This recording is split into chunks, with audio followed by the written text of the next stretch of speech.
Warning, Prospect Watch is not your average hockey podcast, and that's okay with us. Our goal is to introduce you to stars in the making from all over the world. They may not be household names yet, but we assure you they will be soon enough. Welcome to Prospect Watch.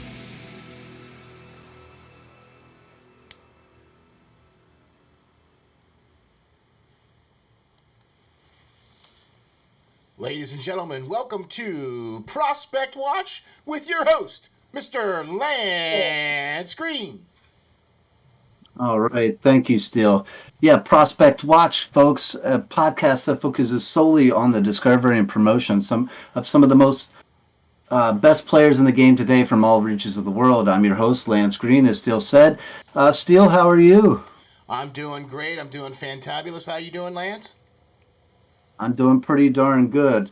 All right, guys. So this week, this old goaltender's pretty excited because we've managed to bring on one of my favorite guardians of the blue paint there, who is going to be available in this summer's upcoming draft, and Mr. Jackson Parsons from the Kitchener Rangers of the Ontario Hockey League. Jackson, how are you? I'm doing great. Thank you guys for having me. Yeah. Oh, man. What a pleasure. What a pleasure. Thank you. Thank you very much for being here, man. Really appreciate you taking the time out here to do this for us. So appreciate it. Of course. For sure, for sure. So, guys, just to get you familiar on Jackson, you're in for a treat, I'm sure, because I'm about to fill you in here. Parsons is rapidly becoming viewed as the elite goaltender of his age group, so much so that he currently leads the OHL in wins with 17. His goals against average is near the tops of the league as well, as he currently is posting a 2.77 GAA and a 9.06 save percentage. On top of that, Jackson still leads the OHL in shutouts with 4. But what does his success, come from? I think, in my opinion, it should be credited to his speed. Parsons is amazingly quick with his glove hand, and he uses to snatch it up anything that comes close. And his recovery time is simply unmatched. Unlike most goalies today that drop down into the butterfly to make a stop and continue to kind of flop around, Jackson has shown that he is quick to return to his feet and rapidly return to a position of stand-up position. Jackson, I got to tell you, like I said, I've been a goalie for 35 years, and I've coached goaltending, and honestly, I love your style of play, and I think it bodes well for you in the future, trying to become a professional as well. So with that being said, Steele, why don't you start off by firing off some questions for this young goaltender? For sure. I mean, as you can tell, Jackson, I surround myself with nothing but the best, goalies. Right. Yeah, of course. Right? You see all the cool old equipment he's got there in the background, you know what I mean? Like that, he collects that kind of stuff. So, I mean, something about goalies. So, why don't you tell me, if you can tell us, what made you want to be a goalie? Like, what was it that made you decide to put the pads on? Yeah, so it actually started out novice, so that would have been probably U6 or U7 now that it's called. So obviously at that age, there's not a set goalie. You kind of just, someone brings pads and you just rotate through. So, right. I got my turn. I guess I liked it. And then all of a sudden, no one else was volunteering but me. And then for some reason, you can ask my parents. They were like, "Okay, so do you want to be a goalie full time?" And I was like, "No." But then I'd go to practice that night and I'd put on the pads, so it made no sense. I guess I don't know why, but no, I'm glad that I stuck with it, and ever since Major Novice was the first year that I was fully a goalie, and ever since then I've been a goalie. So yeah, seems to worked out for you pretty well. So yeah, for sure. And I'd say it's worked out pretty good. I mean, we're thankful that you strapped on the pads for sure. Yeah, sure. Okay, so for our viewers that aren't really familiar with you, I went over a little bit what I like about your style of play, but can you describe, what type of goalie you are for our fans? Yeah, like you said, I think like my speed is one of my best assets. I think that just my whole net coverage as a whole and my ability to just read the play, I think that that's such a huge part in today's game. The game's too fast. Like it is so fast to the point where you got to be able to read releases and stuff because sometimes you might not see the puck, but you can see which way his stick goes. So you go, okay, it's going to be in this area. So all that kind of stuff, and that just comes with experience too. I've been lucky enough that I've been able to be in the OHL for a few years now, so I kind of know my way around the game and in practice. And so I'd say that my reads are definitely one of my biggest things, and then just my skating as a whole. So that obviously incorporates speed, but also just my agility and, like you said, being able to never be out of position and just playing in between my posts at all times. Well, I can attest to that. Skating is so crucial to goaltenders, and most goaltenders don't really think that way and brush it off. And I know I didn't really get that as a kid when I was playing. Why my coach really had me doing skating drills with the players themselves and suicides and circles and everything like that, but it only helped. So that is a really good point. Skating is for you young goaltenders out there. Don't take it lightly for sure, because it means the difference between a good goaltender and a great goaltender for sure. Yeah, no, definitely. I know that my dad, he used to coach me in minor or whatever, and we'd have no pucks for the first 10 minutes. You can ask him. He always made me skate, which is, at first I probably hated it if you asked him now, but now it's honestly such a huge part of hockey nowadays, and to be successful, you have to be a good skater. It's a no-brainer. So Yep. Awesome. So tell me something, Jackson. In your work with Coach, and I hope I don't say his name wrong, DeCourt, Coach yeah, DeCourt, right? Has he kind of helped bring you along to the point where you feel that you can play at this level? Has he helped you kind of feel that you can play at the next level? yeah, 100%. I think that he's been with me my whole career so far with Kitchener. So it's been huge, and he played in the OHL before, so he knows what it's like to be a 16-year-old in the league, and you're alone, and you're like, oh my goodness, I'm playing against London, and all this kind of stuff, and it can be really overwhelming. I mean, your eyes were But this big, right? yeah, yeah, exactly. So no, he really helped me out with that side of the game, but also obviously like technique wise, and he's got a great eye for the game, and now he's actually our video coach as well. So I get to see him a lot more. He's at the rink every single day now, which is awesome. So we're on the ice crap ton, which is a lot of fun. And That's a technical term, right? Crap ton. Yeah. All right. Okay.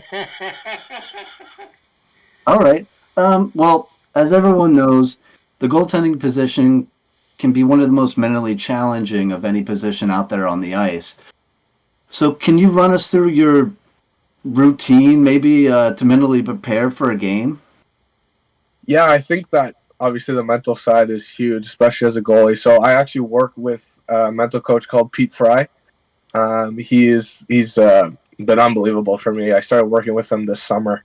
He did a seminar in Ottawa. I went to it, and ever since then I've been working with him. So it's just little tidbits and tips during the game, just to stay focused, not worry about what happens in the other end. Another thing is like craving for your D-men to turn over the puck. All that kind of stuff, where it just makes sure that your mind is always fully engaged and you're ready for anything. So when it comes to pregame, honestly, I like to keep it light. I like to just have fun. That's when I'm playing my best hockey, is when I'm smiling, I'm having fun. So the same goes for off the ice. I get myself hyped up, and I'm just ready to play.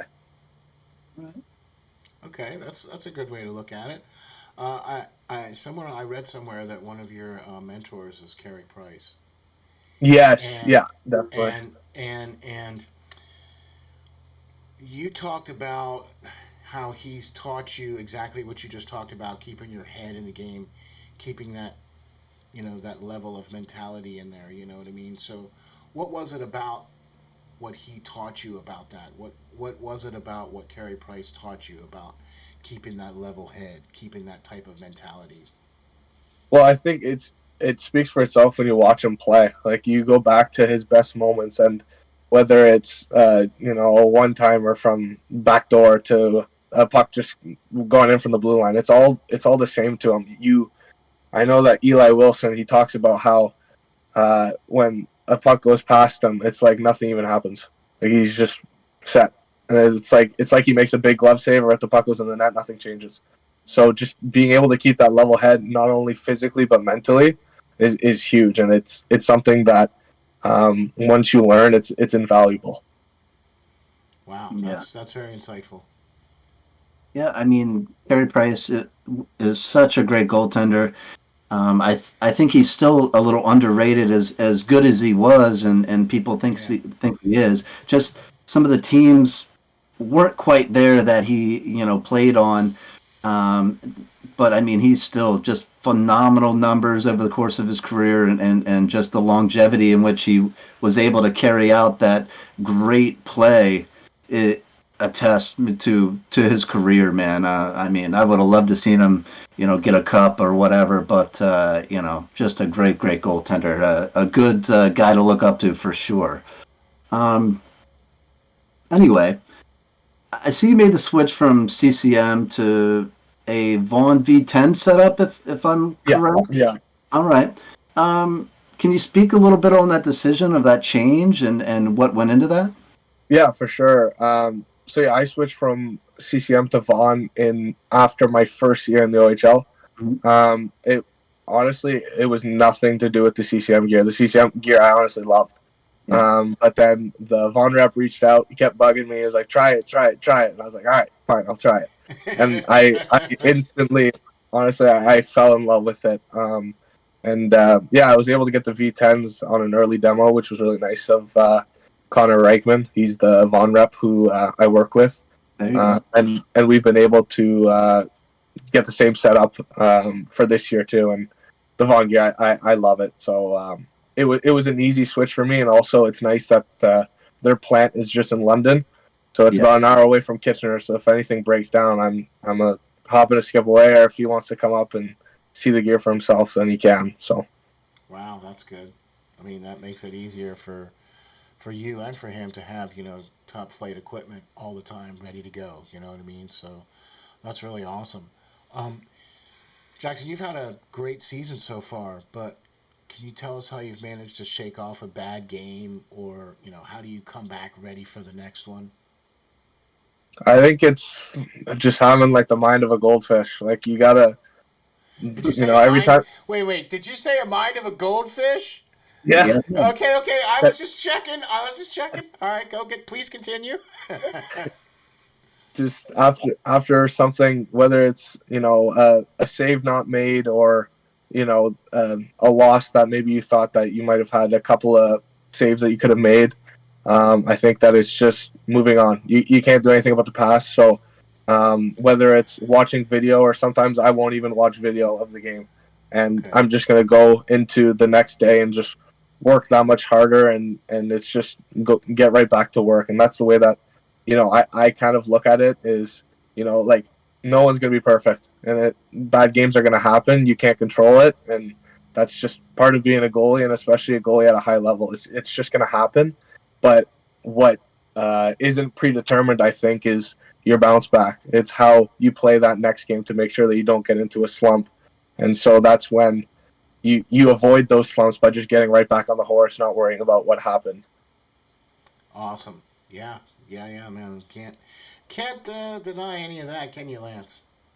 No, certainly not. And I think that's where a good part of that mental preparedness and the mental health coach in that sense helps in that field nowadays, because before us old goaltenders were on our own, and there wasn't help in that regards. But I really think that's playing a part of some of these younger goalies now being able to just jump right back into it and regain that mental preparedness for the next game. So Exactly. good stuff. Good stuff. Now I know what memory of a goldfish is, so I get it now. All right. Yeah. Yeah. Okay. Thank you for So schooling me, Jackson. yeah, there you go. See, learn something new every day. Right. All right. So all right, goaltenders tend to be a little off. All right. Patrick Waugh talked to his goalpost. Eddie Belfour despised anybody but him touching his equipment. Gillius Gratton refused to play one night because the moon was in the wrong spot. Whoa. So I have to ask you, do you have any superstitions or oddities that plague you? Definitely not that plague me. I'm a guy who I used to have a bunch of superstitions. If you ask 16-year-old Jackson heading into the OHL, he'd have a completely different answer. Okay. But ever since working with my mental coach, it's eliminating superstitions, but adding more like rituals and habits and things. So there's no left pad before the right. There's none of that kind of stuff. It's honestly just feeling good, having fun, and that's when I perform my best. It's not stressing about at the 14-minute mark I have to be stretching in this spot and all that kind of stuff. So honestly, I couldn't even think of a superstition that I have other than like I eat the same pregame meal every day, but I would call that just a ritual and a habit than a superstition. Okay, so I'm gonna have a two-part question for you now, right? Since I used to be an Right. old chef. Okay, so what's the pregame meal, right? What is it? It's honestly just chicken and pasta. My billets are There you super. go. Yeah, my billets are super nice. We got like this like lucky chicken where I don't know. It's just All right, lucky. I what's the haven't. lucky chicken? What's the It's lucky chicken? it's like this like Costco chicken parm thing. I don't even know what it is honestly, but There you go. they Is it stocked your up on favorite? it. Is it your favorite? It is very good. Yeah. Okay, all right, there you go. All right, so So yeah. good deal, good deal. So here's the next part of the question now. So you're clearly working on your diet and your nutritional needs, so we're good on that. But what else do you think you could work on that you could maybe part of your game that you need to work on? What do you feel is something that you do need to work on? I feel like there's no major area where there's anything blatant. I think it's just continue to improving, gaining experience. Obviously, we're going to be gearing towards a playoff run here. We're first place team so far, halfway through the year, which has been awesome so far, which has been great to be a part of. So, Right. yeah, Congrats. yeah. I think that it's just gaining more experience. I think that there's always little things to touch on, whether that's rebound control, puck playing, all that kind of stuff. But to me, it's just staying on top of my game and, nipping all those things right in the butt so that they don't catch on to anything big. There you go. There you go. Man, this guy sounds pretty experienced, Lance. What do you think? I think so, and by my viewing his game footage and all that, I don't see many holes to this guy's game. I mean, usually there's something, Yeah. but I'm finding a hard time trying to nail down something that he may need to work on. I don't know. Scouts. I mean, He's got come good on. position. He's got good position. He's got good pipe discipline, right? He's always square to the shooter. He doesn't Yeah. have a problem with coming out of the blue paint and challenging when needed to. You know what I mean? So he's good with the puck. So and of course there's good skating. So okay, what can we draft this kid now? Let's go. Yeah, he'd definitely be one of my first goaltenders taken off the board. Hello. That's just my 2 cents there. But all right, so we've seen you don a couple of different helmets over the last couple of seasons. Who do you get to paint them for you? Gilder's design. So Derek Gilders, I believe he's based out of London. So I've gotten 2 masks so far. He's done both of them. He's done a really good job. He's gotten exactly what I wanted on them. Yeah, my new one looks pretty sweet. So yeah. Okay, it does. It does. Do you give them? You said he does exactly what you want. Do you give him a little layout, obviously what you want, and a little bit of freedom beyond that, or strictly like I want this? Yeah, so for my helmet that I have right now, it's very specific to me. I wanted it to be very specific. I know that my first mask was more so just like not bland things, but more so just like out in the open things that anyone would know, the Kitchener or the Soldier or all that kind of stuff. Whereas this time I was like, I want to make this like really personal to me. So I told him, well, actually, no, I showed him a picture of Ryan Miller's mask when he was with St. Louis, when he Ooh, had there the you Jimi go. Hendrix guitar on one side and the Jimmy Page one on the other. Oh. So yeah, it's pretty sweet. So I decided I wanted that, and so on one side I've got Eric Clapton's guitar, and then on the other side I've got Kurt Cobain's, both from MTV Unplugged. So he did a really, really good job, and it's really cool, and it's very meaningful to me. So I like it. Wow, there you go. That's awesome. I love the goalie masks. You know what I mean? They're so cool, and I like when goalies make them personal. Do you know what I mean? Because it tells a lot about, it tells a little bit of story about who you are and stuff like that. It's aside from No, just, 100%. you know what I mean, aside from just wearing the sweater and that kind of thing, So that's cool. So obviously hockey is life right now, but can you tell us something that we could maybe find you doing, say, off the rink, away from hockey? Yeah, what's If there something? is such a thing. I Yeah. mean, I get it. There's no off season. I get it. But what are some of the things you like to do away from the rink, Jackson? Yeah, I like to play music. So like I said, guitar. I also used to have a drum kit. I actually just sold it, which I was kind of annoyed about, but the parents didn't like the amount of noise that it was making, so I had to get Oh, rid of come it. on. Uh, but no, I really enjoy the guitar. I'm taking actually 2 classes right now at the University of Waterloo. So that kind of takes up my afternoons most days. And then other than that, the basic hanging out with friends. I like to play Xbox, FIFA, NHL, that kind of stuff. So yeah, Good Cool. deal. So I play bass, or still do when I have time. But what kind of guitar do you currently have? I've got a oh, geez, Are there multiple? Yeah. no, there's multiple. So I've got a PRS. Oh, PRS Silver Sky SE. That's what it's called. I don't know why it wasn't coming to mind. Yep. So that's my electric guitar, and then for my acoustic, you'd have to ask my dad. My dad is a huge guitar guy. He's the guy who got me into it. Okay. Cool. Okay. So you'd have to ask him. But yeah, I'm trying Good to think. deal. I'm pretty sure it's a Martin, but I'm not sure That's of a That any. good one to sounds have. Yeah, that that's a good one to have. sounds about right. Yeah, that Yeah. sounds about Yeah. right. It's That's funny. cool. That's cool. I Yeah, play a, man. Paul Reed Smith bass, so that's Oh, pretty nice. Yeah, neat. yeah, yeah. Yeah, Of yeah, course. yeah. Good stuff. All right. Awesome. So, this is your what, third season playing with the Rangers, and up to this point, 2 seasons ago, you had Pavel playing with you in that, and last year, of course, Marco was there. Um, can you talk about what measures you took and what steps you really took this off season to kind of ensure that the net was going to be yours this year? Yeah, I think it was setting little goals for myself. So I got my surgery in December.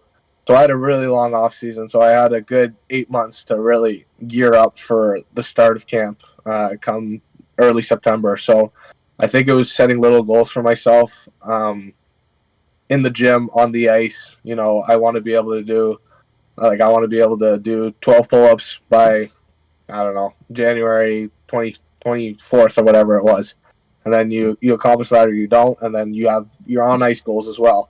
So really, for me, when I was able to get back on the ice and be 100% come like May, June, I was gearing up to be ready for anything that was to come in July or in September, whether that be NHL camp or any of that kind of stuff. So just always being on that horse and always being able to be ready for anything that's coming my way was kind of my way of getting ready for September. Because if I'm ready and, when I'm 100% back in May, June, then I'm definitely going to be ready in September. So that was kind of my way of doing it.